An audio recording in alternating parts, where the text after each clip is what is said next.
Just as there is room in the sky for a thunderstorm, so there is room in the vast space of our mind for a few painful feelings. And just as a storm has no power to destroy the sky, so unpleasant feelings have no power to destroy our mind. When painful feelings arise in our mind, there is no need to panic. We can patiently accept them, experience them, and investigate their nature and where they come from. When we do this, we shall discover that painful feelings do not come to us from outside, but arise from within our own mind. Circumstances or other people have no power to make us feel bad. The most they can do is trigger the potentials for painful feelings that already exist within our own mind. These potentials or karmic imprints are the residue of the negative actions we created in the past, which we performed because our mind was under the control of delusions, all of which stem from self-grasping ignorance.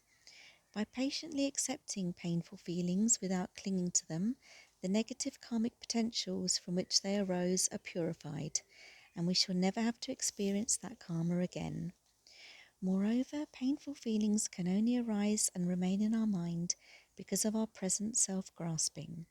If we examine our mind carefully while we are experiencing painful emotions, we shall discover that these feelings are invariably mixed with self-grasping.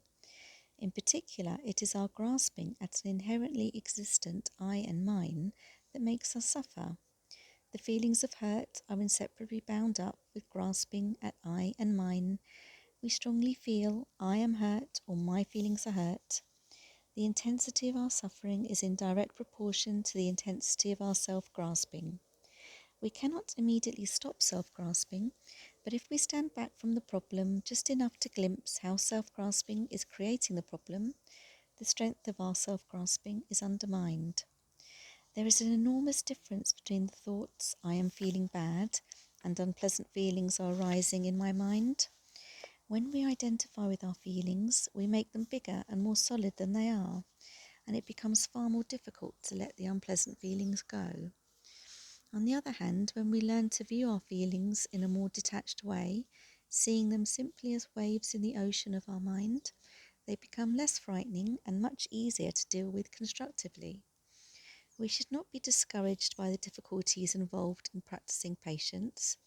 In ancient India, there were ascetics who endured tremendous pain and self-mortification merely to perpetuate certain deities, and nowadays there are many sportsmen, dancers, models, soldiers, and so forth who inflict extraordinary physical punishment upon themselves in the pursuit of their professions.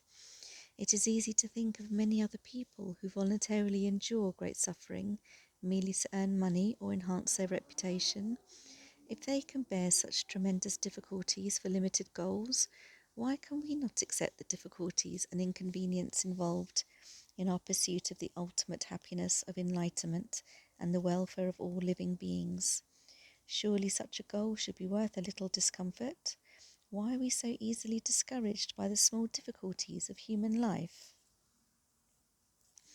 By familiarizing our mind with the patience of voluntarily accepting suffering, our problems and troubles will eventually disappear. Everything depends upon familiarity. Once we are familiar with something, we can accomplish it without any difficulty. If we do not learn to accept the comparatively small harms we experience in daily life, we shall have to face far greater suffering in the future.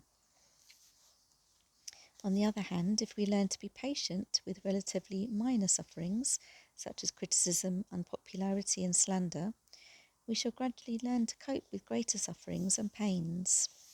Eventually, we shall be able to accept with a calm and happy mind all the sufferings of human life, such as heat, cold, hunger, thirst, disease, imprisonment, physical abuse, and even death. In this way, we shall be able to live without fear, knowing there is nothing that could happen to us that we cannot accept and transform into the spiritual path. Shantideva gives an analogy to show how we can increase the strength of our patient acceptance. When a war-hardened soldier is wounded in battle and sees his own blood, the sight makes him roar defiantly and increases his strength and courage. On the other hand, a man unused to fighting is discouraged merely by the sight of another person's blood, perhaps becoming so weak that he even faints. Since both these men see human blood, why is the soldier encouraged and the other man discouraged? The difference is due to the force of familiarity. The more familiar we become with the patient acceptance of suffering, the more the strength of our patience will increase. Therefore, whenever we experience suffering, we should recall the teachings on patience and thereby prevent this suffering from harming us.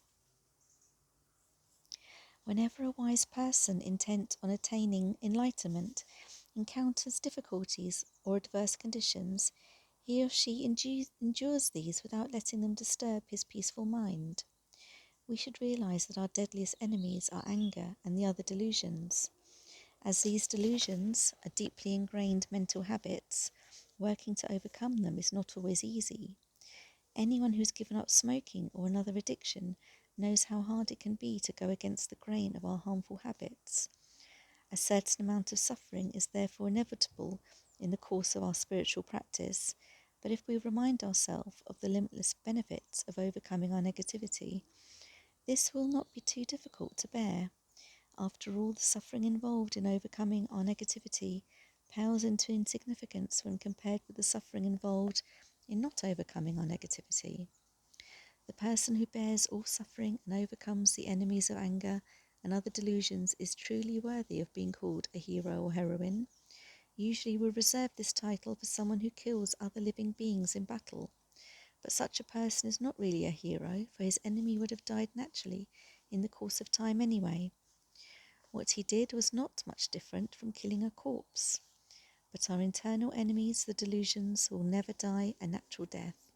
If we do not exert effort in ridding our mind of these persistent foes, they will keep us locked in the prison of samsara, as they have done since beginning of time. For developing spiritual realizations, suffering has many good qualities. So for a spiritual practitioner, it need not be a negative experience. Through reflecting on our own suffering, we can develop many useful insights and positive qualities.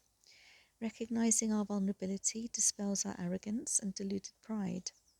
Understanding how our present suffering is merely a symptom of our being in samsara enables us to develop renunciation.